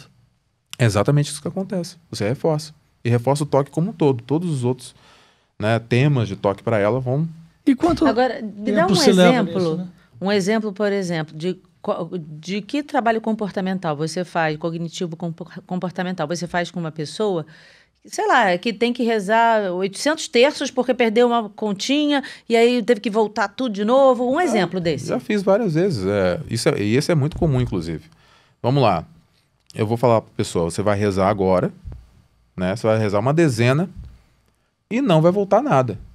Não vai voltar nada, você vai fechar a dezena aqui. Mas, obviamente, que eu preparo a cabeça da pessoa, tá? Tem todo um trabalho de educação aqui, eu tenho que fazer relaxamento com a pessoa também, né? Tem que fazer toda aquela estrutura direitinho que a gente faz dentro do clima terapêutico ali. E depois eu exponho a pessoa, vamos lá, pega o texto aí. Eu desligo a câmera, a pessoa fica à vontade, ó, você vai rezar, mas dessa vez você tem que se recordar que você tem um transtorno, sabe? Que aquilo que aparecer na sua mente agora, que vai fazer com que você queira voltar no texto, tudo aquilo que aparecer daqui para frente, vai ser simplesmente fruto desse transtorno que você tem. Entende?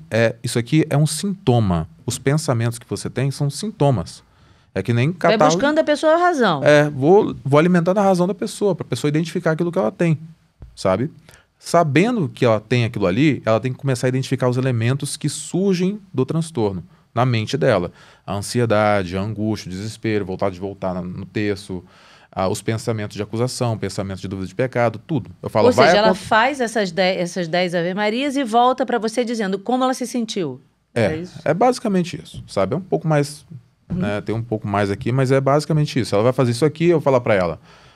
Você tem que se recordar, vou passar alguns exercícios também, eu uso muitos exercícios de imaginação com ela, para ela conseguir... A gente fala de disfusão cognitiva, que é o que elas vivem, essas pessoas vivem é uma fusão cognitiva. Tudo que aparece na cabeça delas, basicamente, elas não sabem interpretar como se não fossem delas. Tudo é ela, sabe? Se aparecer uma blasfêmia na minha cabeça, quer dizer que eu blasfemei. Não, é um pensamento. Né? A gente tem que confirmar que a pessoa consegue entender isso aqui conscientemente. Ó, tudo que acontece na sua cabeça não quer dizer que você seja aquilo ali. Você não é seus pensamentos. Já deve ter escutado essa máxima, né? Você não é seus pensamentos. Entendeu? Seus pensamentos aparecem. Né? O que você faz com eles é que é o problema. Exato. O problema todo é que ela tem que encarar aqueles pensamentos dentro daquele evento, daquele trecho da terapia. Tudo que acontecer daqui até o final desse exercício é tudo fruto do seu transtorno. Então você tem que se separar, você tem que começar a se tornar um analista, uma pessoa que visualiza aquilo que acontece, contempla aquilo que acontece na sua mente. Sabe? Então a gente faz a pessoa se separar. Nesse exercício é isso que a gente está querendo promover na pessoa, essa separação, esse afastamento que a pessoa tem que ter dos seus próprios processos cognitivos doentes, sabe? Então aí ela vai fazer o exercício e vai aparecer aquilo tudo lá e ela vai saber, isso aqui também apareceu, estou ansioso, a ansiedade é do toque. Outro pensamento de acusação, esse pensamento é do toque. Aí no final... Você começa com um tanto de ansiedade, fala para a pessoa, de 0 a 10, quanto de ansiedade que tinha aí? Tinha 7. No final, como é que estava? Estava em 3. É assim, você vai criando uma habituação do cérebro da pessoa e a pessoa vai começando a reduzir os níveis de ansiedade em cima dos eventos cognitivos doentes. Elas devem ficar muito gratas. Nossa, é um trabalho muito gratificante exatamente por essa parte, porque é um transtorno complicadíssimo. E você hoje se dedica mais a esse tipo de transtorno? Sim.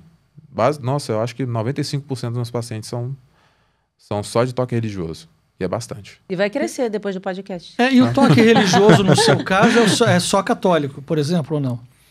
Não, toque religioso não é só com católicos. Eu tenho pessoas que têm toque religioso que são evangélicos. E pessoas que não são nada, inclusive. Sabe? São pessoas assim que são cristãs, mas não praticam nada. Não frequentam nenhuma religião igreja específica. Nenhuma, exatamente. Mas é que tipo de toque a pessoa que não frequenta nada tem? Ela vai ter... Ela não vai nem confessar, nem vai rezar Ave Maria. Exato. Eu tenho que trabalhar com aquilo que a pessoa me dá. O que a pessoa conhece. Sabe? O que está gerando o que está gerando a angústia na pessoa. Aí a pessoa normalmente ela me dá resquícios daquilo que ela conhece ou conheceu através de outras pessoas sobre Deus e o inferno, por exemplo. Sabe? Aí ela tem medo de pecados de maneira genérica, sabe? Genérica, assim. Tipo, eu não posso bater nas pessoas, eu não posso roubar. Aí tudo que se aproxima desses temas, ele cria, né? Ele cria algumas imagens que possam voltar assim para pecado e acaba desenvolvendo medo absurdo disso. Mas assim, eu não posso ter relações com minha namorada, por exemplo. É isso. Mas isso não pode mesmo. É isso que eu tô falando. A pessoa, mas isso não pode mesmo, é isso que eu tô falando. A pessoa chega para mim com esse negócio, mas o que eu faço com elas é o quê? É tirar o medo patológico que elas têm. É isso que eu faço, basicamente. Eu tenho que tirar aquele medo patológico que a pessoa tem. Obviamente que é desafiador quando a gente fala de pessoas que não são católicas. Obviamente. E obviamente também que eu posso negar pacientes. Eu não preciso de aceitar todos os pacientes que aparecem para mim, né? Mas quando a pessoa ela me aparece com temas leves, eu consigo orientar ela ali, naquele set terapêutico ali, para que ela consiga diminuir a patologia, a ansiedade patológica dela. E pronto, parou por ali. Isso caso, cada pessoa é um caso, né? Mas isso é um tratamento de que prazo? Então, Bertolo, não tem prazo específico, não. E se você escuta psicólogos aí falando de prazo, é complicado isso. Porque cada mente é uma mente. Sim, sabe? Mas em tese, na experiência, não, os caras ficam aqui 1 ano, ele fica bem. Os caras ficam aqui meio ano, ele fica bem. Até assim fica difícil de definir. Porque eu tenho pacientes meus que ficam bem em 2 meses. Sabe? 2 meses. Tipo, uma sessão por semana, daqui a 2 meses a pessoa está bem. E depois a gente entra num processo depois da remissão de sintomas, né? Que a gente avalia, se está ótimo, não tem sintoma mais nenhum. Depois tem ainda uma prevenção de recaídas, que é o finalzinho ali do processo. Aí eu acompanho a pessoa 2 vezes por mês, não mais toda semana, e eu vejo a autonomia dela fora da terapia, né? Aí depois, tá liberada. Você não tem mais nada, tá tudo bem, né? E pode ir embora. 2 meses, 2 a 3 meses. Quando a pessoa, ela tá ali comigo, sabe? Quando a pessoa tá ali, fiel, fazendo tudo direitinho do jeito que eu peço, sabe? Tem gente que sai muito rapidamente. Mas tem gente que tá ali comigo há, sei lá, 8, 9 meses, 1 ano. Sabe por quê? Porque tem dificuldades, alguma dificuldade encontrou no meio do caminho. Vai depender muito. Do grau de instrução, por exemplo, é um elemento que dificulta muito. A gente tem que fazer um processo de acordo com aquilo que a pessoa consegue acompanhar, né? E toda a sua clínica que você faz é online? Sim, eu só trabalho online agora, só atendo por videochamada. Quer dizer que na realidade é melhor, né? Que você pode atender gente em qualquer local. Sim, eu tenho paciente todo. Em Portugal, Nova York, na Ásia, todo lugar. Todo mundo com toque religioso? Sim, toque religioso tá aí, tá? Engraçado, cara, eu não sabia nem que isso existia. Quer dizer, eu já vi gente com escrúpulo, gente chata, gente não sei o quê, gente com um monte de coisa, né? Já vi gente de todo que é tipo em igreja, mas toque religioso eu nunca tinha ouvido falar que a pessoa ela tinha porque eu acho que a pessoa não fala muito. A gente assim... vê muito os toques tipo do Roberto Carlos. Então tem que voltar e entrar pela mesma porta. Tem que estar sempre com aquela mesma cor. Ih, Bertaldo, azul. Ih, vamos falando sobre isso. É um estereótipo, né? Do azul, toque, assim, né, Bertaldo? Azul é a marca. Eu não tenho, assim, eu posso usar... Se você não estivesse usando azul, como é que você estaria se sentindo? Bem, eu botei blusa branca outro dia, blusa cinza. Fica de olho. Dele é mais, porque ele é palhaço, dele é mais uma palhaçada, uma brincadeira, entendeu? É mais isso. Ele gosta da cor azul, mas não, se ele botar rosa, ele tem blusa rosa, ele tem blusa homem branca. Tem pouca escolha de roupa. Eu sei disso. Porque, assim, de cor de roupa. Vai botar uma blusa roxa. Por acaso, olha aqui, o Bertaldinho sempre azul, a calça é verde. Então, assim, mas não é todas as coisas que eu posso colocar, você tá entendendo? Agora, o sapato... Já é azul. Meu Deus do céu. Para de mostrar esse Bertaldo. Tá esse maluco, é azul. O sapato é azul. Então, assim, Bertaldinho sempre... O óculos é azul. Não, mas isso, acho que ele foi encontrando. Aí depois virou uma brincadeira. Virou uma brincadeira, né? Assim, e aí, o que aconteceu com a brincadeira? As pessoas me encontram agora ou me mandam direct e falam essa história. E aí, Bertaldinho, Se ele sempre tá com a azul. blusa branca, fala assim, mas ele não tá azul, você não tá de azul. Eu gravo de branco, aí a pessoa, mas não é Bertaldinho sempre azul? Uniforme, cadê o uniforme? Virou, Aí entendeu? virou a brincadeira do negócio, entendeu? Mas não causa nenhum transtorno, não causa... não, Sim, azul. acredita, tô brincando com ele. Nem entendeu? escrúpulos chegaria a ser, não. Não, Pois é. mas de qualquer jeito, o azul é bonito. Agora, sabe que eu já tive uma vez na casa de uma pessoa? Não posso dizer quem, porque as pessoas podem conhecer. Pelo menos aqui na igreja. E a pessoa não estava. Uhum. Eu fui lá, enfim, fazer uma coisa. Quando eu fui embora, a pessoa que me recebeu lá, ela disse assim, olha, eu posso fazer um pedido? Eu falei, pode, qual é? O senhor pode voltar pela porta que o senhor entrou? Mas calma que a história não acabou. Havia uma única porta na sala. Essa uma única porta na sala me conduzia a um pequeno hall de elevador que só tinha uma única porta. Que me conduzia a uma portaria pequena que também só tinha uma porta para eu sair prédio afora. Mas a pessoa pediu, o senhor volta pela porta que o senhor entrou.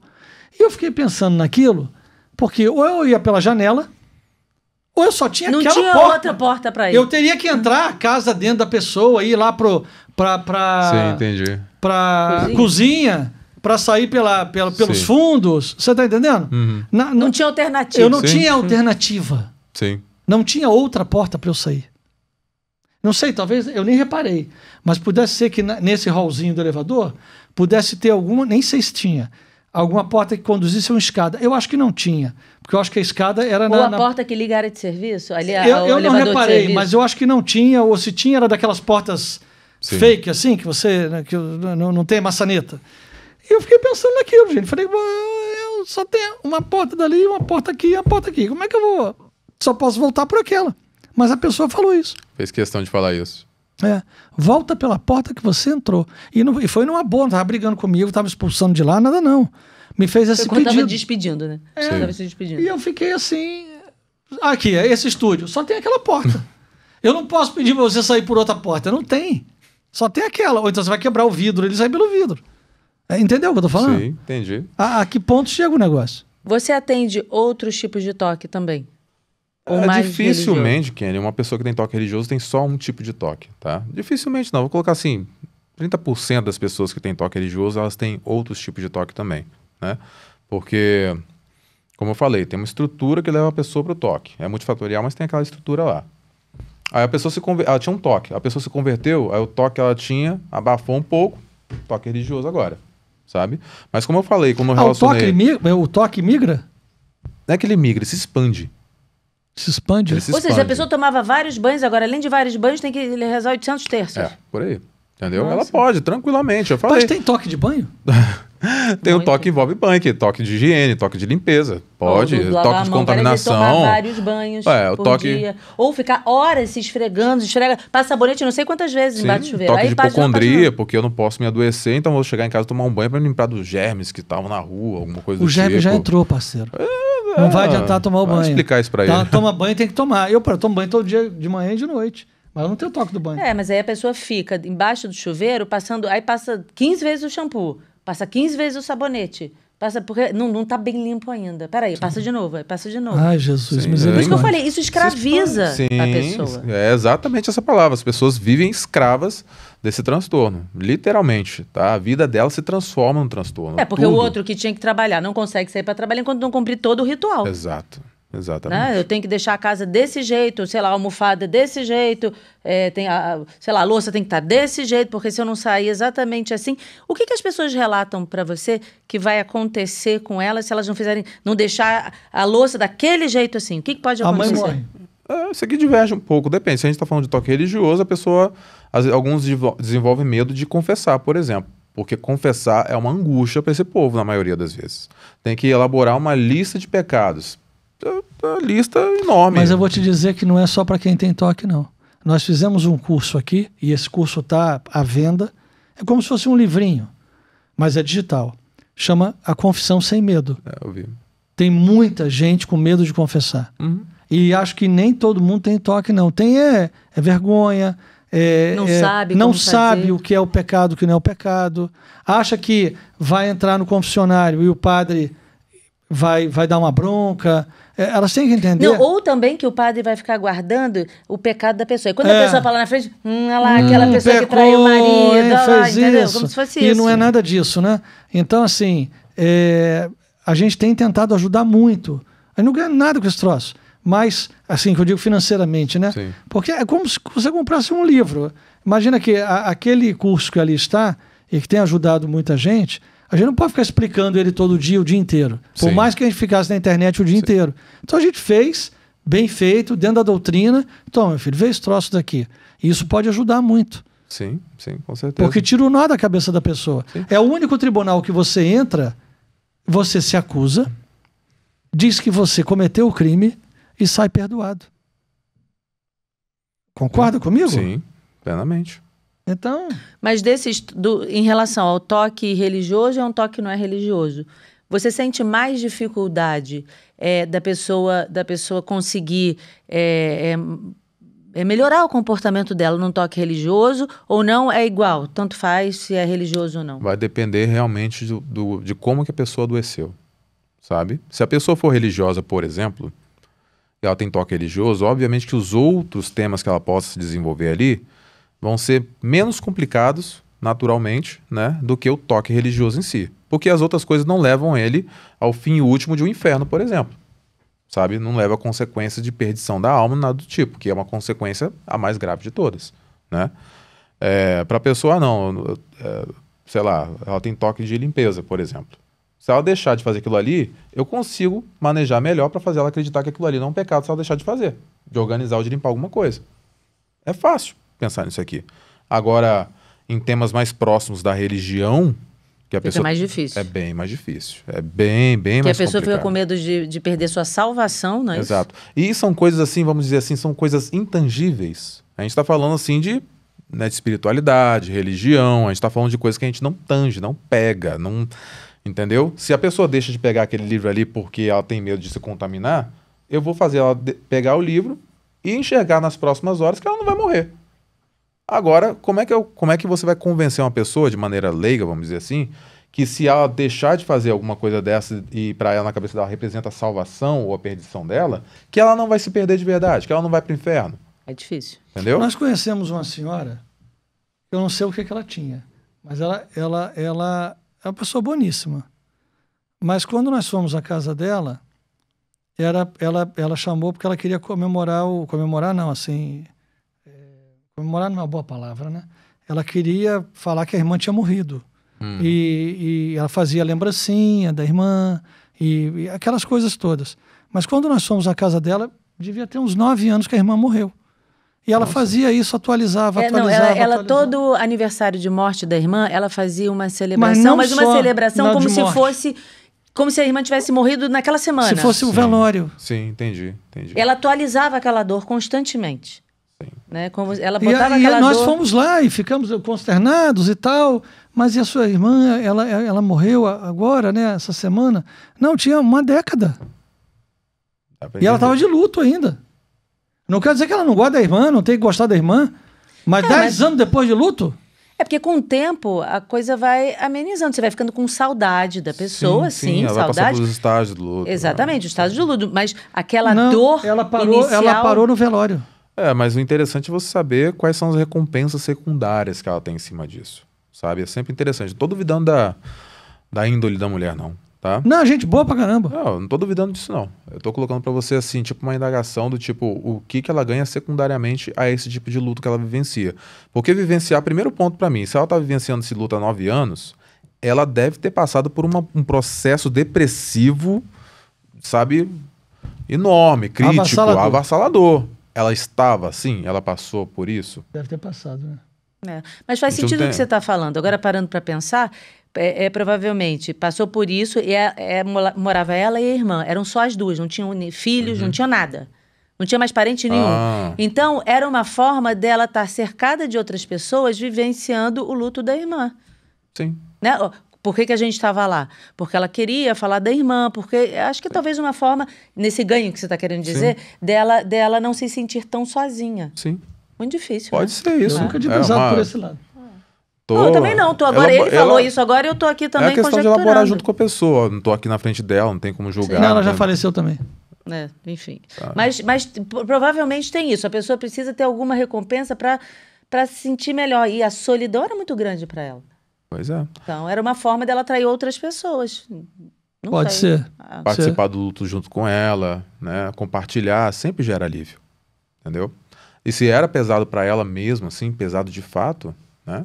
Dificilmente você não vai ter algumas consequências psicológicas graves em cima disso. Se ela vivenciou isso sozinha, entende? Se ela não foi bem acompanhada, se ela morava sozinha. Então, não ter consequências disso, muito dificilmente isso acontecer.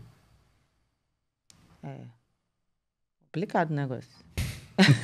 Falou de luto, né? O velório. Falou de luto e com velório, que o clima tenso. Climão. E agora, isso a gente está falando do toque. Mas e quando a pessoa te procura e você entende que o caso dela é escrúpulo? Que aquilo não fica... É a pedrinha no sapato, mas não fica os rituais, não fica aquela coisa obsessiva, não tem isso. Bom, é mais fácil de você conduzir a pessoa, ajudar a pessoa ali naquele processo.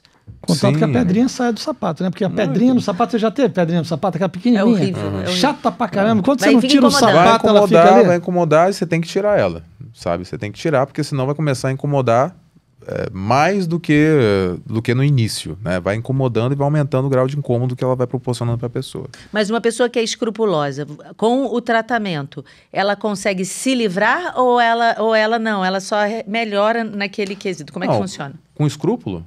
Sim. É muito mais fácil. É muito mais fácil.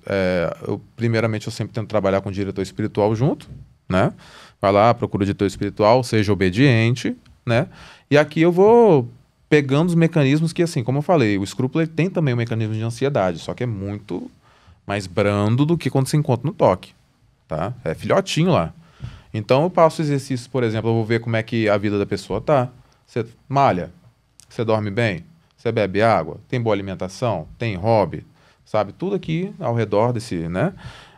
Mando ela para o nutricionista, para o endocrinologista, vai fazer vitamina B12, vitamina D, vai ver sua testosterona, vai ver sua tireoide, tá tudo funcionando bem? Tá. Beleza. Quais são os mecanismos de ansiedade que tem aqui por detrás dessas ideias que ele tem sobre religião, por exemplo, né? Você vai ver um monte de distorções cognitivas lá.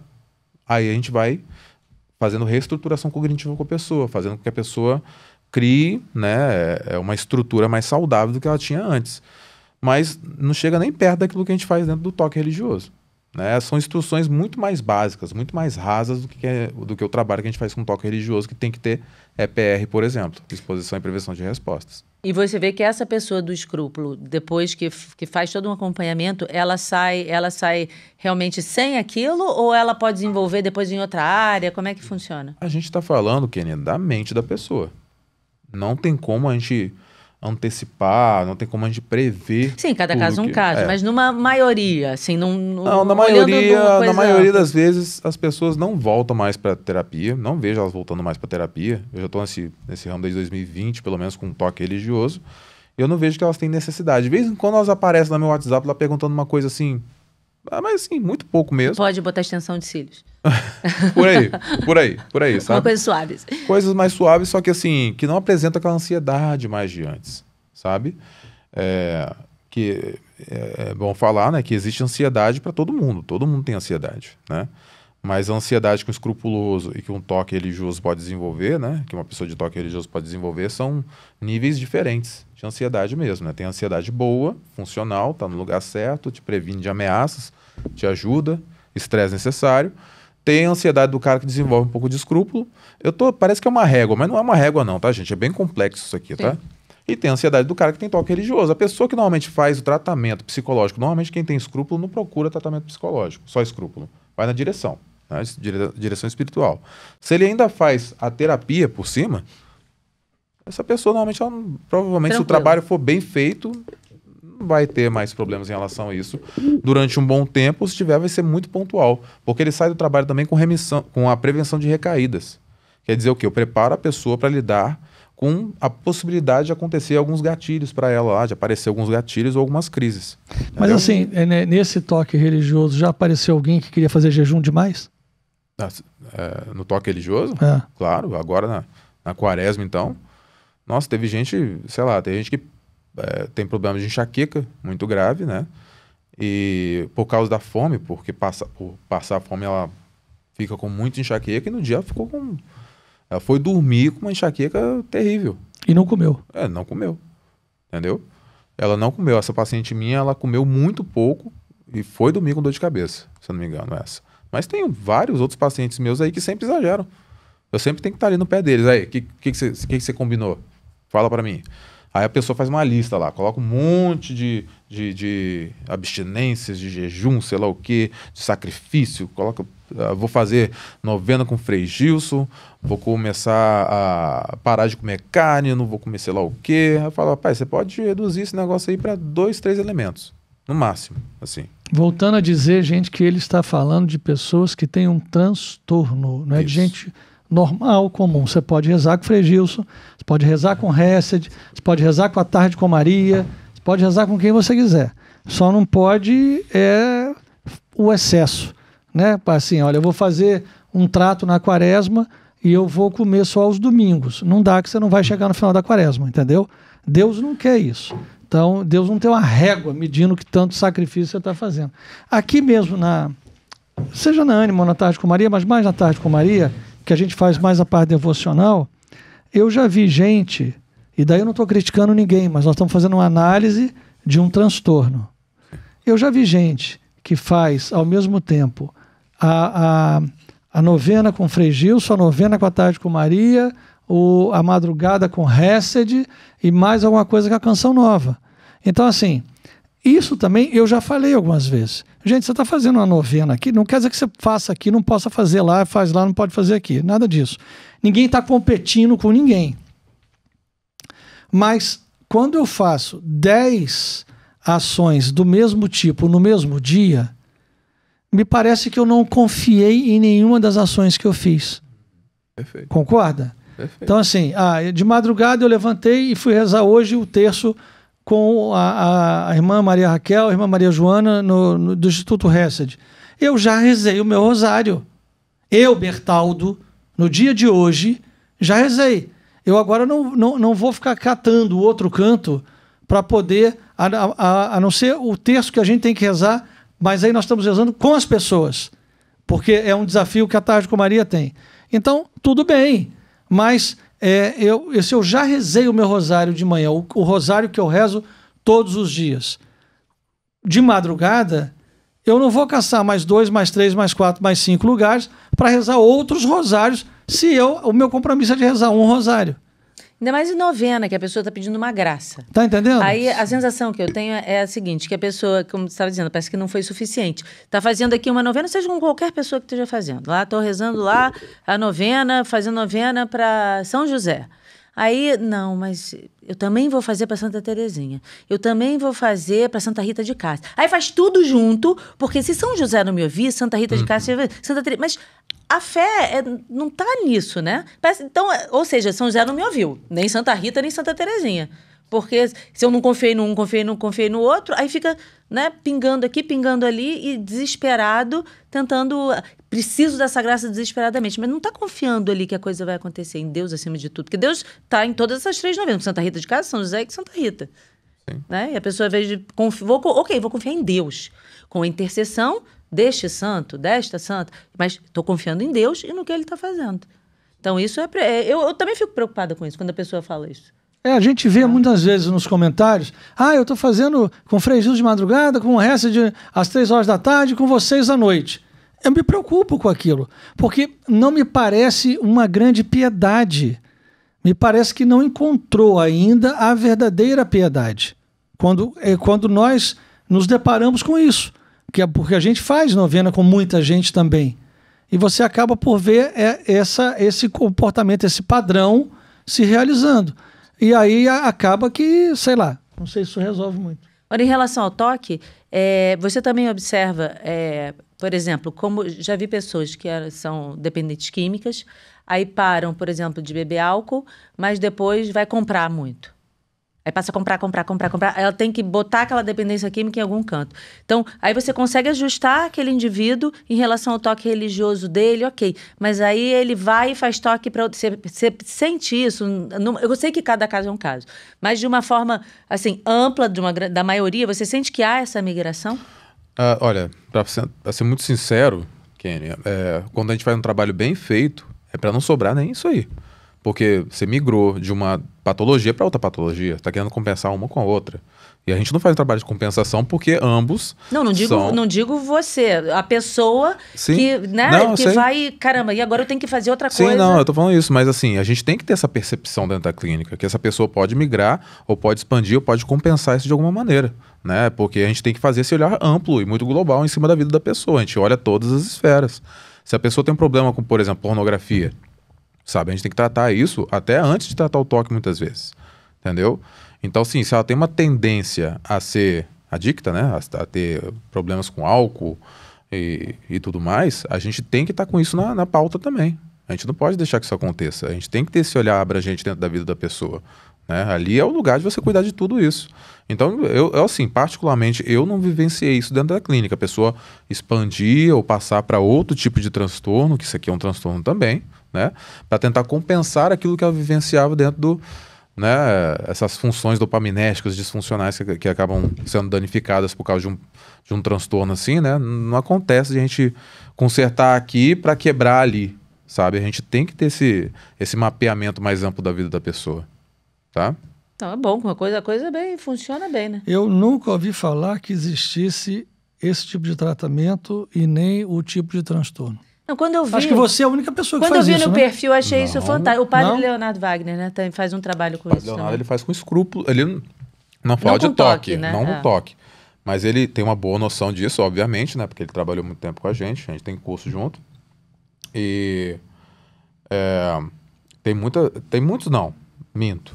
Tem muitos alguns, não tem. não tem muitos mesmo não. É. Assim, principalmente assim nas redes, perfis grandes que falam sobre toque religioso, Eu nunca vi. eu não conheço. O meu perfil nem é grande, não. Ele se expandiu um pouco do ano passado para cá, porque aumentou, assim, o pessoal tomou consciência, o padre Leonardo, né, ele foi meio pioneiro disso nas redes, então o pessoal foi tomando cada vez mais consciência, né, e hoje em dia você tem alguns psicólogos, eu conheço uns... Eu coloquei ontem, inclusive, eu apontei alguns ontem, né, essa Ana Higino, por exemplo, começou comigo lá em 2020, né, a Ana Clara, a Brenda... Tem uns 6, 7 que eu conheço, mas deve ter mais gente que trabalha.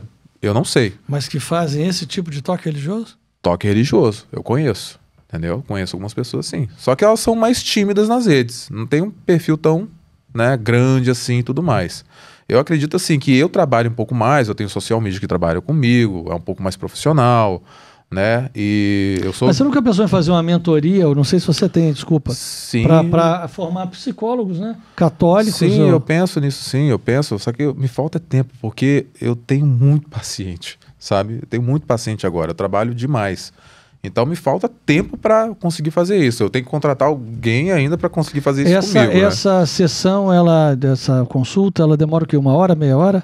É 50 minutos até 1 hora. Normalmente, sabe? É de 50 minutos, mas se estender até 1 hora assim, que acontece, tá tudo bem, entendeu? Eu tenho certeza que depois desse episódio vão aparecer mais pessoas Eu querendo tenho saber. certeza absoluta. E aí, se você não tiver tempo, você certamente vai conseguir orientar essas pessoas para indicar outros Não, eu profissionais. sempre faço isso. Eu tô com uma lista de espera agora, então, eu tô jogando pros outros profissionais que eu conheço.